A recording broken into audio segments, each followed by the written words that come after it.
আল্লাহ তুমি আমার গুনাহগার উম্মতকে বাঁচাও। বিশ্বনবী পাগলের মতো একবার হাউজে কাউসারে যাবেন, একবার সিরাতে যাবেন, একবার পুলসিরাতের দিকে, একবার হাউজে কাউসারের দিকে পাগলের মতো দৌড়াতে থাকবেন, তার কোনো গুনাহগার উম্মত যাতে জাহান্নামে ঢুকে না যায়। কিয়ামতের ময়দানে ওই বিভীষিকাময় সময়ে মুসিবতের কালে মানুষগুলো পাগল হয়ে বিশ্বনবীকে খুঁজতে আরম্ভ করবে।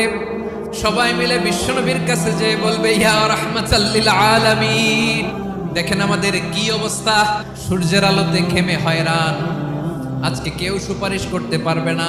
সব নবীরা অপারগতা স্বীকার করেছে, তারা বলেছে আপনি ছাড়া কেউ নাকি আল্লাহর সামনে দাঁড়াতে পারবেন না, আপনি একটু সুপারিশ করেন। বিশ্বনবী বলবেন, আসো আসো, আজকের দিনে আমি ছাড়া আল্লাহর সামনে কেউ দাঁড়াতে পারবে না। বিশ্বনবী মাকামে মাহমুদে যে আল্লাহু আকবার বলে সিজদায় লুটিয়ে পড়বেন, বিশ্বনবী এমন ভাবে অজর দ্বারায় সিজদায় লুটিয়ে পড়ে কাঁদবেন, রব্বুল আলামিনের রহমতের দরিয়ায় জোশ